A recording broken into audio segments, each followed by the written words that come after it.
ಇದು ವಿಜಯನಗರ ಸಾಮ್ರಾಜ್ಯ ಮಠ. ರಂಭಾಪುರಿ, ಉಜಿನಿ, ಕೇದಾರ, ಶ್ರೀಶೈಲ, ಕಾಶಿ, ಹಂಪೆಗೆ ಏನಿತ್ತಲ್ಲ ಆಗಿನ ಕಾಲ ಇದು ಅಕ್ಕ ಬುಕ್ಕರ ಆಳಿದಂಥ ಮಠ. ಅಂದ್ರೆ ಈಗ ಪಂಚಪೀಠ ಮಠಗಳಲ್ಲಿ ಇದು ಕೊನೆ ಮಠ. ಕಾಶಿ ಪೀಠಕ್ಕೆ ಸಂಬಂಧಿತ ಈ ಮಠ. ಓಕೆ. ಒಂದೊಂದು ಮಠಕ್ಕೆ ಒಂದೊಂದು ಪೀಠಕ್ಕೆ ಸಂಬಂಧ. ಇದು ಕಾಶಿ ಪೀಠಕ್ಕೆ ಸಂಬಂಧಿತ. ಅಂದರೆ ಒಳಗಡೆ ಒಂದು ಲಿಂಗ ಇದೆಯಾ? ಉದ್ಭವ ಲಿಂಗ ಅದೇ ವಿಜಯನಗರ ಸಾಮ್ರಾಜ್ಯದ ಈಗಿನಲ್ಲ. ಅಕ್ಕ ಬುಕ್ಕರ ಕಾಲದ್ದು ಹಂಪೆ ಬಾರ್ಡಿದು. ಅದು ಉತ್ತರ ಕಾಶಿ, ಅದು ದಕ್ಷಿಣ ಕಾಶಿ, ಎರಡನೇ ಕಾಶಿ. ಕಾಶಿಯಿಂದ ಬಂದು ಅವಾಗ ಹಿಂದೆ ಕಾಶಿ ಒಳಗ ಮುಸಲ್ಮಾನರ ಗಲಾಟೆ ಆದಾಗ ಕಾಶಿಯಿಂದ ಅಲ್ಲಿಂದ ತಪ್ಪಿಸ್ಕೊಂಡು ಹಂಪಿಗೆ ಬಂದದ್ರಂತ. ಈಗ ಇದು 600 ವರ್ಷದ ಕೆಳಗ ಗುರುಗಳು ಅಲ್ಲೆಲ್ಲ ಅವ್ರು ವಶಪಡಿಸ್ಕೊಳಕ್ಕಾರೆ. ಅವಾಗ ಇಲ್ಲಿ ಬಂದು ಹಂಪಿಗೂ ಇಲ್ಲಿಗೂ ನೆಲಮಾಳಿಗೆ ಐತಿ. ಹಂಪ್ಯಾಗೂ ನಾವು ಈಗ ನೆಕ್ಸ್ಟಿಗೆ ಒಂದು ಹಂಪ್ಯಾಗ ಮುಚ್ಚಿಗೆ ಒಂದು 5-6 ವರ್ಷ ಆಯ್ತು. ಇಲ್ಲಿದ್ ಮುಚ್ಚಿ ಒಂದು 20 ವರ್ಷ ಆಯ್ತು. ಒಂದು ಪಾಪು ಹೋಗಿದ್ ಬರ್ಲೇ ಇಲ್ಲ ಅಂತ ಇಲ್ಲಿ. ಹಂಗಾಗಿ ಮುಚ್ಚಿದಾರೆ. ಹಂಪಿ ಒಳಗೆ ಒಂದು ಮಠ ಐತಿ, ಈ ಮಠಕ್ಕೆ ಸಂಬಂಧಪಟ್ಟದ್ದು. ಹಂಪಿ ಒಳಗೆ ಅಲ್ಲಿ ಮಾತಂಗಿ ಪರ್ವತ ಹತ್ತಿ ಹೋಗಾರ. ಬಲಗಡಿಗೆ ಒಂದು ಸುಣ್ಣದ ಮಠ ಕಾಣ್ತದೆ, ಅದು ಹುಳಿ ಮಠ ಅಂತ. ಅದು ಈ ಮಠಕ್ಕೆ ಸಂಬಂಧಪಟ್ಟದ್ದೇ ಅದು. ಇದು ಅಡಿಗೆ ಮನೆ ಫಸ್ಟ್ ಇಲ್ಲಿ ಹೆಣ್ಮಗಳು ವಾಸವಾಗಿದ್ರು. ಅವ್ರ ಗುರುಗಳಿಗೆ ಅಡಿಗೆ ಮಾಡ್ತಿದ್ರಂತ. ಅವ್ರ ಅಲ್ಲೇ ಲಿಂಗಾಯಕಾದ್ರಂತ ತಪಸ್ಸಿ. ಅವಾಗ ಈಗ ಅಡಿಗೆ ಮಾಡ್ತಾದು ನನ್ನ ಗತಿ ಏನಪ್ಪ ಅಂತ ಕೇಳಿದ್ರ, ನೀನ್ ಇಲ್ಲೇ ನಡ ಮಠದಾಗ ಒಂದು ಬಂಡೆ ಆಗೋ ಅಂದ್ರಂತ. ಗುಂಡಾಗೋ ಅಂದ್ ಗುಂಡಮ್ಮ ಅಂತ ಹೆಸರಿನಿಂದ ಪೂಜೆ ಮಾಡಿಸ್ಕೊಂತದವಳು. ಅದು ಹಿಂದಿರೋದು ಅದು ಗುಂಡಮ್ಮ. ಅದಕ್ಕೆ ಬಟ್ಟೆ ಗಿಟ್ಟೆ ಉಡಿಸಿ ಅಲಂಕಾರ ಮಾಡಕ್ ಬರಲ್ಲ ಅಂದು ಇದನ್ನ ಮೂರ್ತಿ ಮಾಡಿ ಇದನ್ನ ರೆಡಿ ಮಾಡ್ಯಾರ. ಹಿಂದ್ ಕಲ್ಲಾಗಿರೋದು ಗುಂಡಮ್ಮ. ಒಳಗಡೆ ದೊಡ್ಡದಾಗಿ ಕಲ್ಲಿದೆ. ನಡ ಮಠದ ಫುಲ್ ಒಂದು ದುಂಡನ್ ಕಲ್ಲು. ಅದು ಕಲ್ಲಿಗೆ ಅದನ್ನ ಕೆತ್ತಿನ ಮಾಡಿದಾರ. ಅದನ್ನ ಎಡೆದಿದ್ದಾರೆ. ಅದು ಸಿಸ್ಮಗಳಂತಕಿ ಅವ್ರ ಗುರುಗಳಂತೆ. ಅಲ್ಲಿ ಲಿಂಗೈಕ್ಯಾಗ್ಯಾರ. ಅವರು ಜೀವಂತ ಸಮಾಧಿ ಆಗೈತೆ ಅಲ್ಲಿ ಒಳಗೆ, ಗವಿ ಒಳಗೆ. ಅಂದ್ರೆ ಇವ್ರಿಗೆ ಹಂಪಿಗೆ ಏನು ಸಂಬಂಧ ಇದೆ? ಹಂಪಿಗೆ ಇವ್ರಿಗೆ ಅಂದ್ರೆ ಅವಾಗ ಕಾಶಿಯಾಗ ಮುಸ್ಲಿಮ್ಸ್ ದಾಳಿ, ಮೊಘಲರ ದಾಳಿ ಆದಾಗ ಅಲ್ಲಿ ನಮ್ಮ ಹಿಂದೂಗಳನ್ನಲ್ಲಿ ಇರಕ್ಕೆ ಯಾರನ್ನು ಬಿಡ್ತಿದ್ದಿಲ್ಲ ಅಂತ. ಬಿಡ್ಲಿರ್ತ ಈ ಟೈಮ್ನಾಗ ಅವ್ರು ಈ ಕಡೆಗೆ ಬಂದು ಇಲ್ಲಿ ದಕ್ಷಿಣ ಕಾಶಿ ಅಂತ ಇದನ್ನ ಮಾಡ್ಯಾರ. ಬಂದು ಇಲ್ಲಿ ತಪಸ್ ಮಾಡಿ ಆಮೇಲೆ ಎಷ್ಟೋ ವರ್ಷ ಆಗಿದ್ಮೇಲೆ ಹೋಗಿ ಅಲ್ಲಿ ಎಲ್ಲ ವಶಪಡಿಸ್ಕೊಂಡಾರ ಹಂಪಿಯಾಗ ಉಳಿದವನ್ನೆಲ್ಲ. ಹಂಪಿ ಜಗದ್ಗುರುಗಳದಿದ್ದು. ಅಲ್ಲಿ ಈ ಮಠ ನಡೆಸ್ಕೊಂಡು ಹೋಗಕ್ಕೆ ಪೀಠಾಧಿಪತಿಗಳು ಮಾಡ್ಕೊಂತ ಬಂದಿದ್ದಾರೆ. ಅಂದ್ರೆ ಈಗ ಇಲ್ಲಿ ಮುಂದೆ ಇರೋದು ಕಳಿಸಿದ್ಲಿಂಗೇಶ್ವರ ಗರ್ಭಗುಡಿನಾ? ಅಂದ್ರೆ ಇಲ್ಲಿ ಲಿಂಗಾಯಕ ಆಗಿರೋದು ಇಲ್ಲೇನಾ?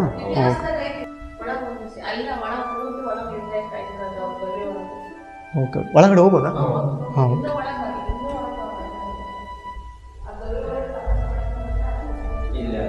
Okay okay.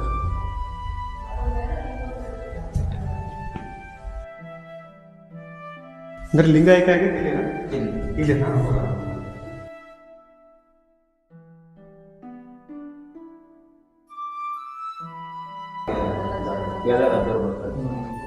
ಕಲ್ಲಿನ ಗುಡಿ ಅಷ್ಟೇ ಇತ್ತಂತಿಲ್ಲ ಎಲ್ಲ.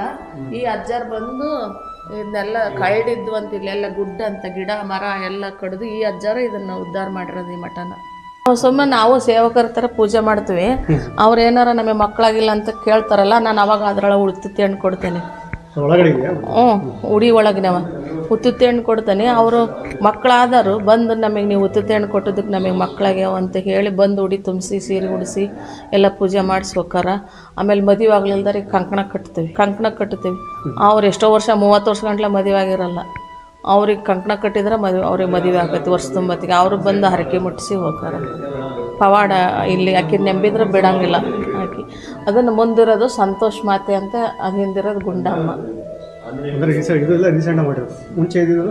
ಮುಂಚಿಂದ ಅದು ಇದು 35 ವರ್ಷ ಇದನ್ನು ಪ್ರತಿಷ್ಠಾಪನೆ ಮಾಡಿ. ಅದು ಭಾಳ ವರ್ಷದ್ದು. ಅದು ಎಷ್ಟು ವರ್ಷ? 500-600 ವರ್ಷದ್ದು ಅದು. ಅದು ನಾವೇ ಇದನ್ನ ಪೂಜೆ ಮಾಡ್ತಾ ಇರೋದು. ಅದನ್ನ ನಮ್ಮ ಮನೆಯವ್ರು ಪೂಜೆ ಮಾಡ್ತಿದಾರ. ಎಲ್ಲ ಇಲ್ಲೇ ನಮ್ಮ ಫ್ಯಾಮಿಲಿನೇ ಇಲ್ಲಿ. ನಾವು ರಿಲೇಷನ್. ಅವರು ನಾವು ಮೊದ್ಲಿನವರು ನಮಗೆ ಅಣ್ಣ ತಮ್ಮಳು. ಇವಾಗನವ್ರು ಸದ್ಯ ನಮ್ಮ ಮನೆಯವ್ರ ತಮ್ಮ. ನಮ್ದು ಇದು ವಂಶಾವಳಿ ಮಠ. ನಮ್ಮ ವಂಶದಾಗ ಹಿಂದಾಗಿರೋರು ನಮ್ಮರೇ, ಮುಂದಾಗಾರೋ ನಮ್ಮರೇ. ಶ್ರಾವಣ ಮಾಸದಲ್ಲಿ ಅಜ್ಜಾರೆಲ್ಲ ಅನುಷ್ಠಾನ ಮಾಡ್ತಾರ. 6 ರೂಮ್. ಅಲ್ಲಿ ಇನ್ನೊಂದು ದೊಡ್ಡ ಅಜ್ಜಾರ್ ಇದ್ರು ಅವಾಗ ಅಲ್ಲಿ ರೂಮ್ಗಳು. ಅಂದ್ರೆ ಬಂದರ್ಗೆಲ್ಲ ಮದುವೆಲೆಲ್ಲ ಇರಕಂತ ರೂಮ್ಗಳು ಮಾಡಿರೋ ಮಠದಲ್ಲಿ. ಇಲ್ಲ, ಇದು ಬಹಳ ವರ್ಷದಿಂದ ಇದೆ. ಇದು ಫಸ್ಟ್ಗೆ ಎಲ್ಲ ಇವನ್ ಕಟ್ಸಿರೋದು. ಇವಾಗ ಅಲ್ಲೆಲ್ಲ ಹೊರಗಡೆ ಎಲ್ಲ ಕಲ್ಯಾಣ ಮಂಟಪ ಅವನ್ನೆಲ್ಲ ಮಾಡ್ತಿದ್ದಾರೆ. ಇಲ್ಲಿ ನಿಮಗೆ ಕರ್ಕೊಂಬಂದಿದ್ ಮ್ಯಾಗ ಯಾಕಂದ್ರೆ ಇಲ್ಲೊಂದು ದೊಡ್ಡ ಬಂಡೆ ಇದೆ. ಅದು ಒಂದೇ ಒಂದು ಕಲ್ಲು ಸಪೋರ್ಟ್ ಮೇಲೆ ನಿಂತೈತೆ. ಅದನ್ನ ತೋರ್ಸಕ್ಕಂತ ಕರ್ಕೊಂಬಂದು. ಸಖತ್ ಪೀಸ್ಫುಲ್ ಆಗಿದೆ ಅದು. ಹಾ, ಆರಾಮ್ ತಣ್ಣಗಿರ್ಬೋದು. ಇದು ಬಂದವರಿಗೆ ಉಳ್ಕೊಳಕ್ ರೂಮ್ ಇದು ಅಲ್ಲಿರೋದು. ಅಲ್ಲ ಇನ್ ಕೇಸ್ ನಾವು ಬೇರೆ ಊರಿಂದ ಬಂದವರಿಗೆ ಇಲ್ಲಿ ಹಾ ಇರ್ಬೋದು. ಓಕೆ.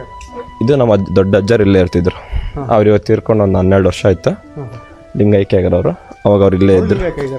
ಅವ್ರು ಇನ್ನೊಬ್ರು ಇರೋದಾರೆ ಅಲ್ಲಿ. ಅವರು ಇವಾಗಿನ ಅವರು ನಮ್ಮ ಅಪ್ಪವ್ರ ತಮ್ಮರವರು. ಇವಾಗಿರೋ ಪೀಠಾಧಿಪತಿ ಅವರು. ಹಾಂ, ಇರೋದು ಇದು ಇಲ್ಲಿಂದ ಸ್ಟಾರ್ಟ್ ಆಗಿ ಅಲ್ಲಿವರೆಗೂ ಅಲ್ಲೊಂದೇ ಸಪೋರ್ಟ್ ಇರೋದು ಅದಕ್ಕೆ ಎಡ್ಜಲ್ಲಿ. ಅದು ಆ ಎಡ್ಜು ಈ ಎಡ್ಜು ಇಷ್ಟು ದೊಡ್ಡ ಬಂಡೆ ಅದು ಒಂದೇನಾ? ಅಲ್ಲಿ ನೋಡಿ ನಿಮಗೆ ಕಾಣ್ತೈತೆ. ಎಲ್ಲರೂ ಬೇರೆ ಮೂರೇ ಎಡ್ಜು. ಇದೊಂದು ಬಿಟ್ಟು ಎಲ್ಲಿ ಸಪೋರ್ಟ್ ಇಲ್ಲ ಅದಕ್ಕೆ.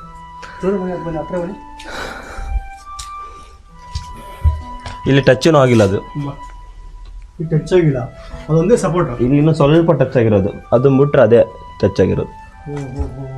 ಒಂದೇ ಸಪೋರ್ಟ್, ಎಷ್ಟೇ ಚಿಕ್ಕದ ಸಪೋರ್ಟ್ ಅದು. ಹಾಂ,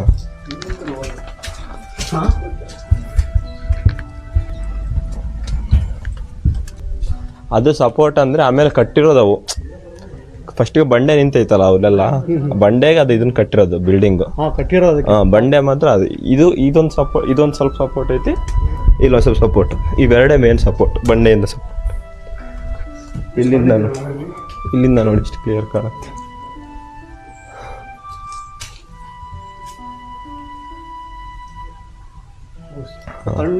ಹಾಂ, ಇದು ಅವಾಗ ಅಜ್ಜವ್ರು ಧ್ಯಾನಕ್ಕೆ ಕೂತ್ಕೊಳ್ಳೋಕಂತ ಮಾಡಿಸಿದ್ರು ರೂಮು.